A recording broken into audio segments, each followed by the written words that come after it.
4 de julio. 11:10 a 11:45 de la noche. El peque estaba nervioso. Por su parte, Lumpface estaba furioso porque había perdido el sombrero y porque el peque le irritaba con aquello de hablar de fantasmas. Dewey se preguntaba si sería cierto, si saldrían cosas de las tumbas. Bueno, dijo Héctor, ahora descansaremos aquí unas horas y luego, cuando esta mierda haya terminado. Pero el peque gimió entonces con voz aterrada. Pero de verdad. No podemos quedarnos aquí. Se abrirán las tumbas y bueno, todos se apretujaron, aunque la proximidad no les traía consuelo. Arnold podría haber ayudado. Arnold era su padre. Pero ahora el padre se había ido. Llevaba casi una hora, u hora y media, según como anduviera el servicio de metro, llegar desde el extremo del Bronx a Coney Island.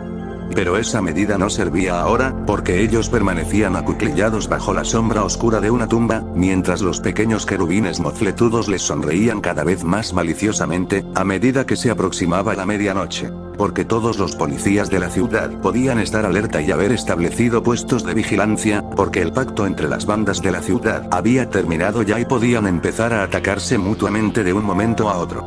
Coney Island quedaba a unos 25 kilómetros de distancia.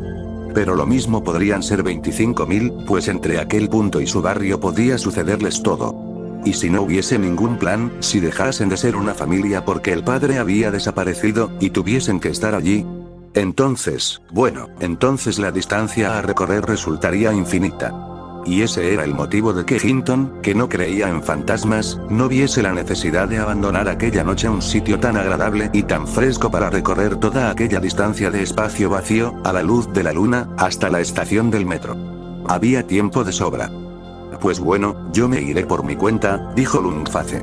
No pienso quedarme aquí esperando. Sonó otro ruido. Había un vigilante. ¿Estarían acercándose furtivamente los polis? No, los polis se acercaban siempre armando bulla, les daba igual. ¿Era otra banda? ¿A quién pertenecería aquel territorio?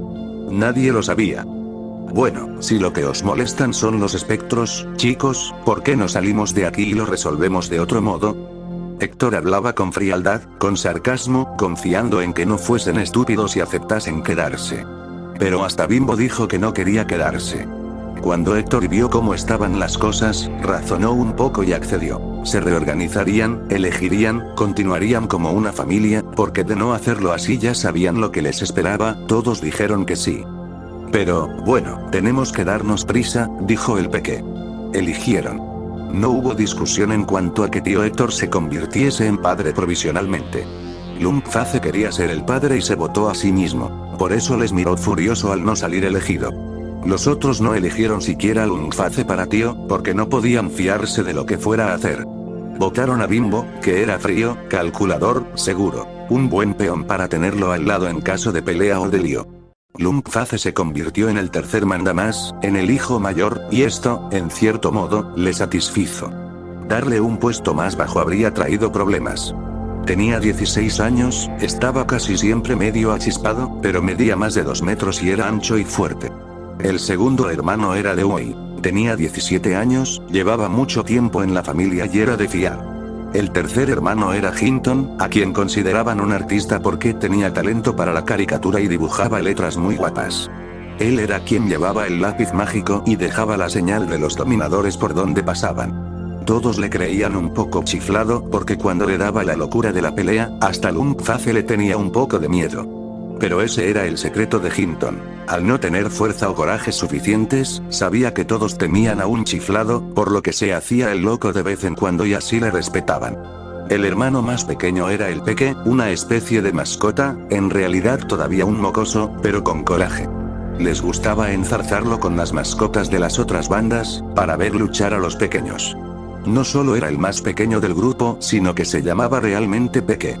Llevaba siempre un cómico 2 en el bolsillo.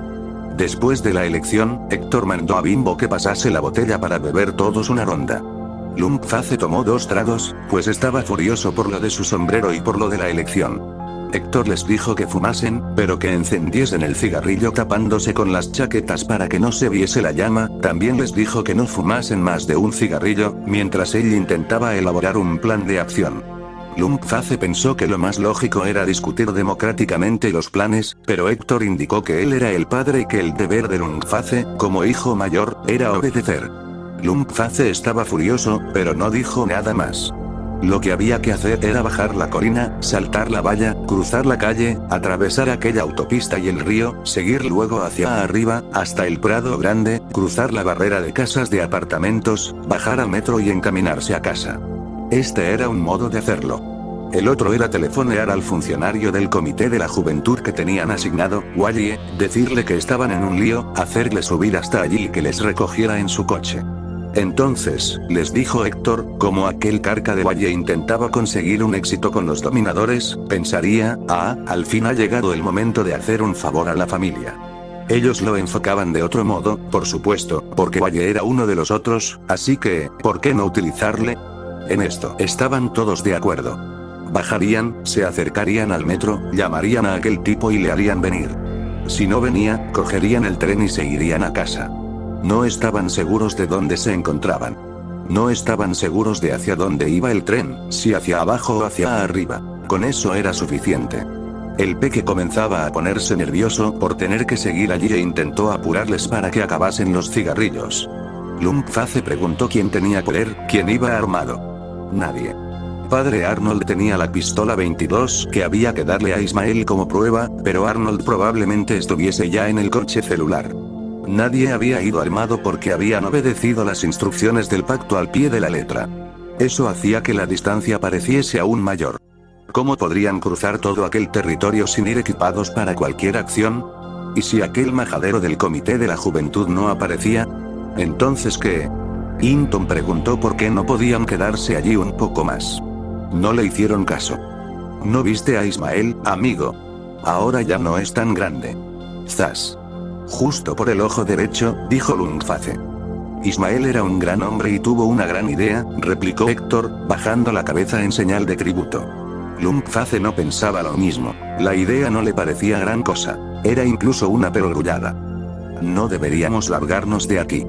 Podría venir Arnold, insistió Hinton. Pero hombre, aunque consiguiese escapar, ¿cómo va a saber que estamos aquí? Preguntó Héctor. Usa la cabeza.